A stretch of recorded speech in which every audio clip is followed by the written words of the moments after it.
আসসালামু আলাইকুম। সরকারি প্রাথমিক বিদ্যালয়ের প্রধান শিক্ষক নিয়োগ বিজ্ঞপ্তি নিয়ে চলছে ব্যাপক বিতর্ক। সহকারী শিক্ষকরা দাবি তুলেছেন বিজ্ঞপ্তি বাতিল করে শতভাগ পদোন্নতি। আজকের ভিডিওতে জানাবো আসলে কি ঘটছে, কেন শিক্ষকরা আন্দোলনে নেমেছেন। আমরা প্রথমে দেখব বাংলা ট্রিবিউন। এটি কি রিপোর্ট করেছে যে প্রাথমিকের প্রধান শিক্ষক নিয়োগ বিজ্ঞপ্তি বাতিল সহ ৪ দাবিতে মানববন্ধন। সরকারি প্রাথমিক বিদ্যালয়ের প্রধান শিক্ষকের ২,১৬৯টি পদে প্রকাশিত নিয়োগ বিজ্ঞপ্তি বাতিল এবং বিভাগীয় প্রার্থিতা নিশ্চিত করা সহ ৪ দফা দাবি আদায়ের মানববন্ধন করেছেন সহকারী শিক্ষকরা। বর্তমান পদ নাম শিক্ষক। বৃহস্পতিবার ৪ সেপ্টেম্বর বিকালে সরকারি কর্ম কমিশনের পিএসসি সামনে মানববন্ধন ও সমাবেশ করেন শিক্ষকরা। এর আগে গত ৩১ আগস্ট সরকারি কর্ম কমিশন পিএসসি থেকে সরকারি প্রাথমিক বিদ্যালয়ের ২,১৬৯টি প্রধান শিক্ষকের পদের জন্য নিয়োগ বিজ্ঞপ্তি দেওয়া হয়। পিএসসির সম্প্রতি প্রকাশিত নিয়োগ বিজ্ঞপ্তি বাতিলের দাবিতে প্রাথমিক শিক্ষক সমিতি শাহীন লিপি কেন্দ্রীয় কমিটির ব্যানারে মানববন্ধন ও সমাবেশ করা হয়। মানববন্ধন চলাকালে পিএসসির চেয়ারম্যানকে একটি স্মারকলিপি দেন সংগঠনের নেতারা।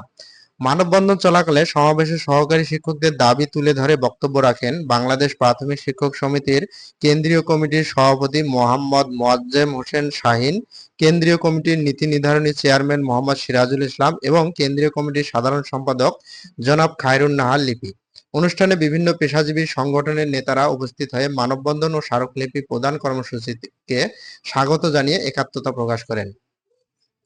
বাংলাদেশ সরকারি কর্মচারী কল্যাণ ফেডারেশনের কেন্দ্রীয় সভাপতি ওয়ারেস আলী, সাধারণ সম্পাদক খয়ের আহমেদ মজুমদার, সহ-সভাপতি ফরিদ আহমেদ সরদার, যুগ্ম সাধারণ সম্পাদক আব্দুল মালেক সহ আরও অন্যান্য সংগঠনের নেতারা অংশ নেন। শিক্ষকদের দাবি, প্রধান শিক্ষক নিয়োগের বিতর্কিত বিজ্ঞপ্তি অবিলম্বে বাতিল করতে হবে। ২. সরকারি শিক্ষকদের শতভাগ বিভাগীয় প্রার্থী হিসেবে প্রধান শিক্ষক পদে নিয়োগ নিশ্চিত করতে হবে। ৩. আইন ও নীতিমালা অনুযায়ী সহকারী শিক্ষকদের পদোন্নতির পথকে বাধাহীন রাখতে হবে। ৪. শিক্ষকদের প্রতি বৈষম্যমূলক যে কোনো সিদ্ধান্ত গ্রহণকারীদের বিরুদ্ধে প্রশাসনিক ব্যবস্থা নিতে হবে। এই ছিল বাংলা ট্রিবিউনের নিউজ। এরপরে আমরা দেখি ডেইলি মানবকণ্ঠ। মানবকণ্ঠ কি নিউজ করেছে? মানবকণ্ঠের হেডলাইন, পিএসসির প্রধান শিক্ষকের ২,১৬৯ পদে নিয়োগ বিজ্ঞপ্তি বাতিলের দাবি। সরকারি প্রাথমিক বিদ্যালয়ের প্রধান শিক্ষকের ২,১৬৯টি পদে প্রকাশিত বিজ্ঞপ্তিকে অবৈধ দাবি করে বাতিল চেয়েছে বাংলাদেশের প্রাথমিক শিক্ষক সমিতি। একই সঙ্গে তারা প্রাথমিকের প্রধান শিক্ষক পদে শতভাগ পদোন্নতির দাবি তুলেছেন। বৃহস্পতিবার ৪ সেপ্টেম্বর সংগঠনটির কেন্দ্রীয় সাধারণ সম্পাদক খায়রুন নাহার লিপির পাঠানো সংবাদ বিজ্ঞপ্তিতে এ দাবি জানানো হয়।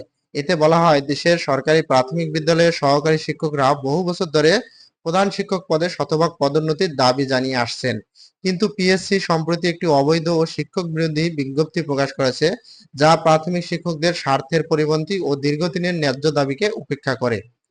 বিজ্ঞপ্তিতে আরও উল্লেখ করা হয়, বাংলাদেশ প্রাথমিক শিক্ষক সমিতি স্পষ্টভাবে জানাচ্ছে যে প্রধান শিক্ষক পদে শতভাগ পদোন্নতি ছাড়া অন্য কোনো প্রক্রিয়া গ্রহণযোগ্য নয়।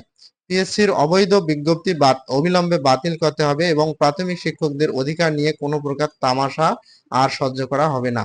গত ৩১ আগস্ট সরকারি প্রাথমিক বিদ্যালয়ের প্রধান শিক্ষক নিয়োগের বড় বিজ্ঞপ্তি প্রকাশ করা হয়। সরকারি কর্ম কমিশন পিএসসি কর্তৃক মোট ২,১৬৯টি পদের জন্য বিজ্ঞপ্তি প্রকাশ করে। যাই হোক, একই ধরনের নিউজ আমরা দেখতে পাচ্ছি। এরপর জাগো নিউজ 24 তাদের হেডলাইন, প্রধান শিক্ষকের ২,১৬৯ পদে প্রকাশিত নিয়োগ বিজ্ঞপ্তি বাতিল দাবি প্রাথমিক শিক্ষক সমিতি।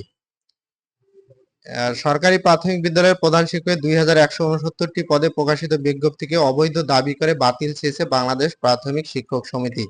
একই সঙ্গে তারা প্রাথমিকের প্রধান শিক্ষক পদে শতভাগ পদোন্নতির দাবি তুলেছেন। জাগো নিউজ 24 এর সংবাদ একই ধরনের, তারাও একই ধরনের সংবাদ প্রকাশ করেছে। ধন্যবাদ সবাইকে, ভালো থাকবেন। আসসালামু আলাইকুম।